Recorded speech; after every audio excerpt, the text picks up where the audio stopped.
त्यांना उमेदवारी देण्यावरून पुण्यामध्ये एनसीपी मध्ये नाराजी असल्याचं पाहायला मिळतंय। पुण्यातील उमेदवार जाहीर करण्याआधीच पहिला राजीनामा आता पडलेला आहे। महत्त्वाची बातमी आपण पाहताय। पर्वती मतदारसंघाचे कार्याध्यक्ष रामदास गाडेंनी राजीनामा दिलेला आहे। आम्ही पक्षासाठी घर दावणीला बांधलेलं आहे असं रामदास गाडे यांनी या ठिकाणी म्हटलंय। रामदास गाडेंनी सुनील टिंगरेंकडे आपला राजीनामा सोपवलेला आहे। प्रदीप कापसे आमचे प्रतिनिधी या संदर्भातली अधिक माहिती देतील। प्रदीप, काय घडतंय, काय नेमकं कारण आहे? आपल्याला माहिती आहे की पुणे स्थानिक स्वराज्य संस्थेच्या निवडणुकीसाठी राष्ट्रवादीकडून संजय काकडे यांचे जे पुत्र आहेत विक्रम काकडे यांच्या नावाची चर्चा आहे। मात्र पक्षातल्या निष्ठावंतांना संधी द्यावी अशा पद्धतीची मागणी जी आहे ती पक्षश्रेष्ठींकडे पुण्यातले कार्यकर्ते करताना पाहायला मिळत आहेत। पर्वती विधानसभा मतदारसंघाचे जे कार्याध्यक्ष आहेत रामदास गाडे यांनी थेट आपला राजीनामा जो आहे तो सुनील टिंगरे यांना पाठवलेला आहे। 2017 साली संजय काकडेंनीच आपल्या पक्षातले नगरसेवक जे आहेत ते फोडून भाजपमध्ये गेलेले होते।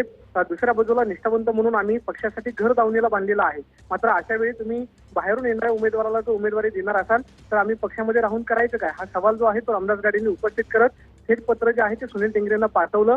स्वतः उपमुख्यमंत्री सुनेत्रा पवार यांच्यासोबत राष्ट्रवादी काँग्रेसच्या नेत्यांची बैठक जी आहे ती सुरू आहे। या बैठकीमध्ये वेगवेगळ्या मतप्रवाह जे आहेत ते आपल्याला पाहायला मिळतात। मात्र पुण्यामध्ये राष्ट्रवादीमध्ये राजीनामा सत्र जे आहे ते सुरू झालं असं आपल्याला म्हणावं लागेल, कारण पहिला राजीनामा जो आहे तो विक्रम काकडे यांची उमेदवारी जाहीर होण्याआधीच आपण पाहतो की पक्षातल्या कार्यकर्त्यांनी द्यायला सुरुवात केलेली आहे आणि शहराध्यक्ष सुनील टिंगरे यांच्याकडे थेट राजीनामा आणि आपल्या मनातली खटखट जी आहे ते पत्राद्वारे कार्यकर्ते व्यक्त करताना पाहायला मिळतात। धन्यवाद प्रदीप दिलेल्या सविस्तर माहितीसाठी।